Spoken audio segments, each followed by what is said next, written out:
مجھے احساس ہوا ہے سارے کلام کو سنتے ہوئے کہ غلطیاں ہماری اپنی ہیں، بحیثیت فرد بھی، بحیثیت استاد بھی، بحیثیت ہر طرح سے، کہ ہم نے اپنے بچوں کو وہ ذوق نہیں دیا جس سے کہ وہ ان چیزوں کو اپنا مقصد حیات بنا سکیں۔ مثال کے طور پہ کتنے بچے ہوں گے، شاہ صاحب آپ کی اجازت سے، کتنے بچے ہوں گے جو یہ بات سمجھتے ہوں کہ یہ جھولی اٹھا کے دعا دینا جو ہے، مولا جیون تیرے حسنین، یہ جو ذوق ہے یہ ایک فقیر کا ذوق ہے۔ یہ جو گلی سے گزر رہا ہوتا ہے نا، سب سے کمزور آدمی، جب اس کو آپ کو خیرات دیتے ہیں تو وہ کہتا ہے جا تیرے بچے جیون۔ یہ جو کلچر ہے یہ نہ پیدا کر کے ہم نے خود ہوا دی ہے ان تمام سیکولر ہواؤں کو، جس کا ایک پروڈکٹ جو ہے وہ 8 مارچ بھی نظر آتا ہے، ایک جو ہے وہ ہراسمنٹ کے کیسز نظر آتے ہیں، کرائم نظر آتا ہے، کرائمنالوجی نظر آتی ہے۔ اگر بچوں کا ذوق جو ہے وہ اہل بیت کی طرف، رسول کی طرف اور دین کی طرف لگایا ہوتا تو آج یقین کیجئے کہ آپ کو اپنے بچوں کی کردار سازی پہ بات کرنے کی ضرورت نہ پیش آتی۔ پھر آپ کے بچے جو ہیں وہ اپنے ہیروز ان لوگوں میں دیکھ رہے ہوتے جو میرے عقب میں بیٹھے ہوئے ہیں۔ آج ان سے بات کرتے ہیں، آج خوشی کا دن ہے، اور مصیبت آج یہ ہے، مشکل میرے لیے یہ ہے کہ سارے کے سارے اتنے ہینڈسم بن کے آئے ہیں کہ اللہ تعالیٰ ان سب کو آباد رکھے، ماشاء اللہ تعالیٰ۔ السلام علیکم جناب۔ جب علماء کرام کسی معاشرے کے ہینڈسم ہونا تو اس معاشرے سے آپ کو نا امیدی نہیں مل سکتی، ماشاء اللہ تعالیٰ۔ آج امام کے ولادت ہے اور امام کے کردار پہ بات کریں گے۔ میرے ساتھ انتہائی محترم شہنشاہ نقوی بھائی، السلام علیکم۔ مفتی عمران بھائی آپ آئے ہیں، بہت بہت شکریہ آپ کا۔ ڈاکٹر فرحانہ آپ آئی ہیں، بہت شکریہ آپ کا۔ علی وارث ہیں، فرحان علی وارث، آپ کے نام میں علی وارث ہونا کیا خوبصورت تذکرہ ہے یہ۔ رباب ہمارے ساتھ ہیں، السلام علیکم رباب بیٹا۔ اور سلمان عالم آپ ہمارے ساتھ ہیں، اور میں نے ان سب کے کلام سنے، ان بچوں کے میں نے کلام سنے، اور سنیے گا تو آپ کو مزہ آ جائے گا۔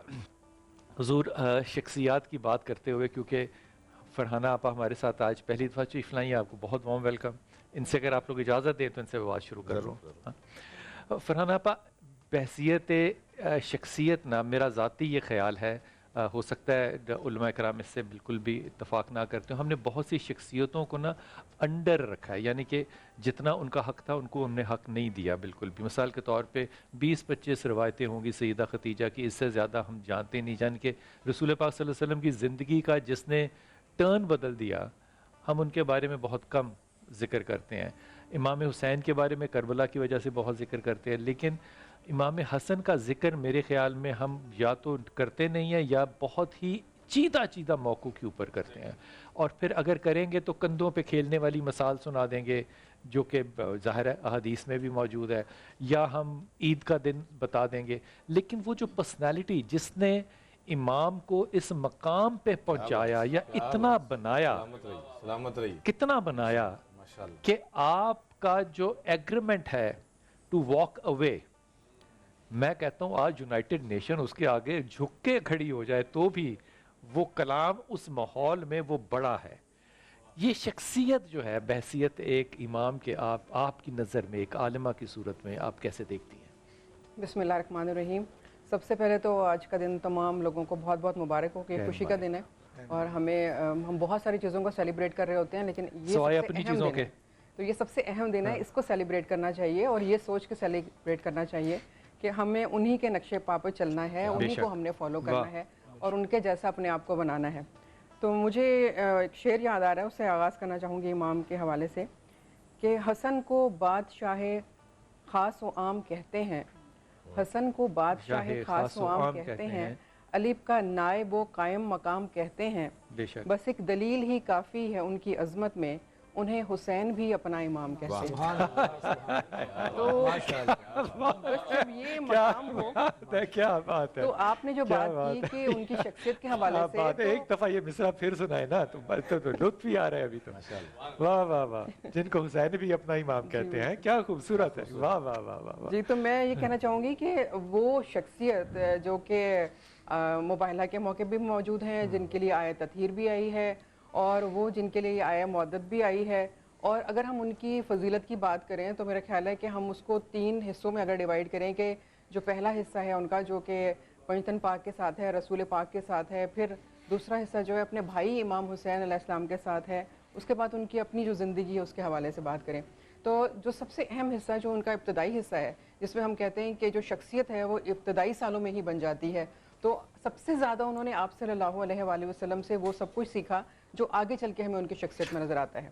کہ آپ دیکھیے جب ان کی ولادت ہوتی ہے تو آپ نبی کریم صلی اللہ علیہ وآلہ وسلم ان کے کان میں اذان دیتے ہیں، اور وہ جو جیسے ہم گھٹی کہتے ہیں کھجور کا چٹانا، وہ رسول پاک صلی اللہ علیہ وآلہ وسلم انہیں چٹاتے ہیں. اور جب آپ کا لعاب کسی کے جی بالکل جب آپ کا لعاب کسی کے دہن میں چلا جائے تو وہ فصاحت اور بلاغت کے کس مقام پر پہنچے گا، تو یہ ہم یقیناً اس بات سے جان سکتے ہیں کہ انہیں کیا کچھ رسول پاک صلی اللہ علیہ وآلہ وسلم سے ملا. پھر ان کا کھیلنا، ان کا بڑھنا نبی پاک صلی اللہ علیہ وآلہ وسلم کے ساتھ ساتھ ہے کہ رسول پاک جو ہے نماز پڑھے ہیں تو آپ کے کمر مبارک پہ آ کے بیٹھ جاتے ہیں، آپ رکوع میں ہیں تو آپ کے پیروں سے لپٹ رہے ہیں، اور اس طرح سے مطلب جتنے بھی آپ کے کام ہیں آپ رسول پاک کے پہلو میں بیٹھ کر سیکھ رہے ہیں، سن رہے ہیں، دیکھ رہے ہیں. اور رسول پاک آپ کو جو ہے اپنے جب گود میں لیتے ہیں تو چومتے ہیں، اور یہ وہ وقت ہے جب بچوں کو چومنا بہت اچھا نہیں سمجھا جاتا تھا. اور پھر اس چھوٹی سی عمر میں جب ایک صاحب آ کے رسول پاک صلی اللہ علیہ وآلہ وسلم سے یہ کہتے ہیں کہ میں آپ سے ایک سوال پوچھنا چاہتا ہوں کہ اگر احرام کی حالت میں شکار ہو جائے تو کیا اس کا کفارہ ہے؟ تو آپ فرماتے ہیں کہ حسن سے پوچھو. تو وہ حیران ہو کے کہتے ہیں اس بچے سے، یعنی جن کی عمر 5-6 سال ہے ان سے؟ تو آپ کہتے ہیں ہاں ان سے پوچھو. تو وہ تھوڑا حیران ہو کے پیچھے ہو کے بیٹھتے ہیں، لیکن امام ان سے کہتے ہیں کہ آپ نے اپنا سوال مکمل نہیں کیا. جس پہ وہ حیران ہوتے ہیں اور کہتے ہیں سوال مکمل سے کیا مراد ہے؟ تو آپ کہتے ہیں کہ آپ نے یہ نہیں بتایا کہ احرام عمرے کا تھا یا حج کا. آپ نے یہ نہیں بتایا کہ جو شکار تھا وہ کیسا تھا، مطلب وہ انڈے دینے والا تھا یا بچے دینے والا تھا.